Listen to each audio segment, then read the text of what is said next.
Hey everyone, welcome back to another episode of Detox Central. Today we're talking about something that basically everyone listening can probably relate to, our phones. Specifically, how we can create a healthier relationship with them. If this is something that you want to learn or something that you're curious about or something that you think that you need to work on, continue listening to this week's episode.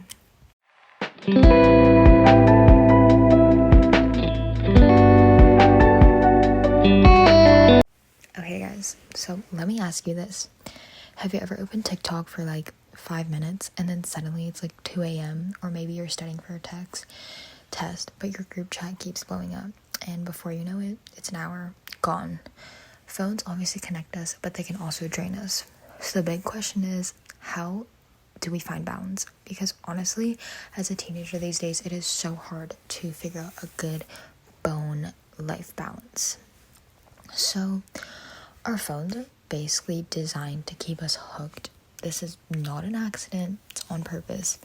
Apps like TikTok and Instagram and Snapchat use something called dopamine loops, which is like every notification or new post, it gives our brain a little hit of dopamine. It's that feel-good chemical, and that's why it feels like impossible to stop scrolling. And you're probably like, that makes sense because I can never not be on my phone.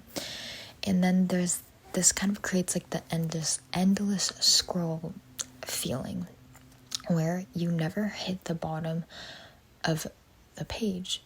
Your brain is always thinking, well, maybe the next step will be even better, or no, like I didn't love this video, so let me try to watch something else. And it's like a slot machine.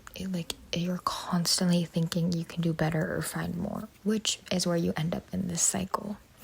Psychologists call this the variable reinforcement, and you don't know when you'll get the next reward, which makes it even more addictive. You don't know if the next video is going to be better than the last one that you saw. So what happens when we're constantly stuck in this loop? The first thing that can happen is FOMO, or the fear of missing out. So obviously you see everyone hanging out without you, or a group chat is blowing up. It can trigger anxiety.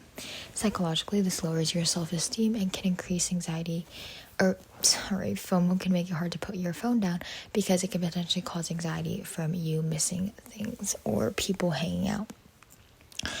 Scrolling through Instagram or TikTok can often lead to social comparison, which is comparing your real life to someone else's highlight reel, and psychologically this lowers self-esteem and can increase anxiety and sadness. Another thing that can happen is sleep and attention. The blue light from our screens can actually mess with our sleep cycles, so when your phone is always buzzing, your brain gets trained to accept distractions, which makes focusing on schoolwork even harder.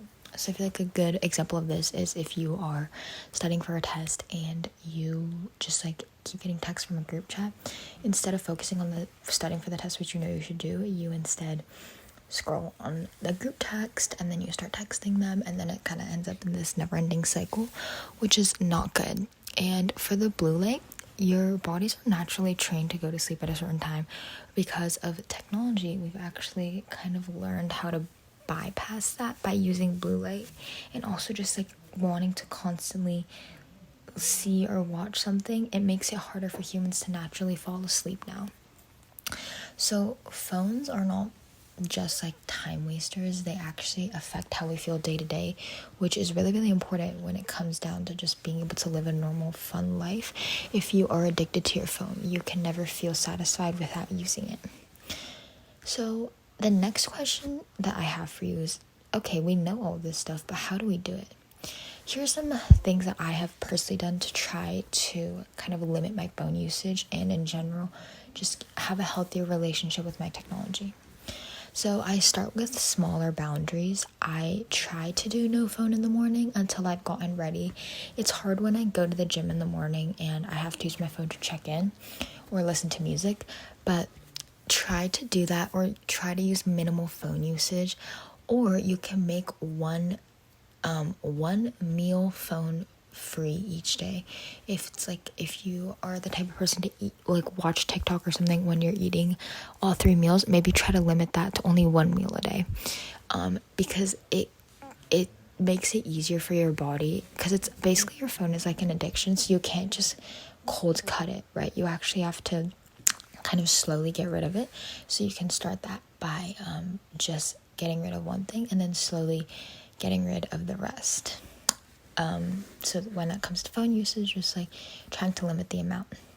Also, screen time goals. Instead of deleting every app, because some people do that, just try limiting the time you use them. For example, you can set screen time, or you can have someone else set the screen time password, because I know a lot of people say, oh, well, when I set up my own screen time, I end up just bypassing it. So maybe ask someone else to do it.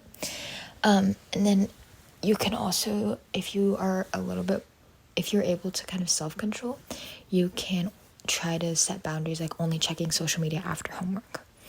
Also, curate your feed to only have it to people that like you follow, that inspire you or make you laugh, instead of accounts that like drain your energy. So basically just like unfollow or mute accounts that trigger comparison or things that you don't like. Try to block out certain keywords, stuff like that. And then also, before you open the app, just like pause and ask yourself, do I actually want to scroll, or am I just bored? And this pause can potentially help break the habit loop. If you're seriously addicted, maybe this doesn't work. But if you're kind of just like slightly addicted and like you just like sometimes want to feel something, then this is a question that you can definitely ask yourself before you get onto the app. And so here is kind of a little scenario that I can give to you. So if you're studying and your group chat keeps going off, the one option for you is to put your phone on Do Not Disturb for an hour. It feels weird at first, but it does become very freeing, and I think that's something that we should all do. Or just turn your Do Not Disturb. You can customize it, so maybe it texts only from your parents, right? Or say you're scrolling and you see a friend post the quote-unquote perfect summer. Instead of spiraling, remind yourself that you're seeing their highlight reel and not their full story. And these little shifts and triggers in your brain can actually help you so much down the road.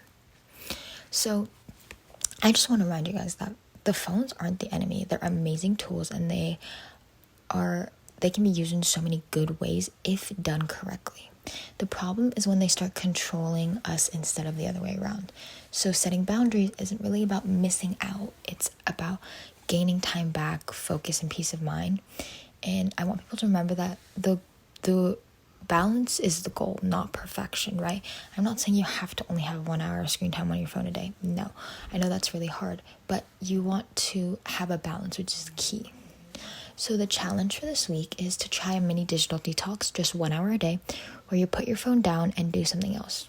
You can walk, you can journal, hang out with family, whatever you want that just doesn't involve your phone. For example, I'm going to the gym after this, and I'm going to try not to use my phone. So let me know how this goes by DMing us on Teen Talk Central or commenting on Instagram, TikTok, Spotify. I'd love to hear what you guys try. And thanks for tuning into this week's episode of Teen Talk Central. Don't forget to follow the podcast so you don't miss future episodes.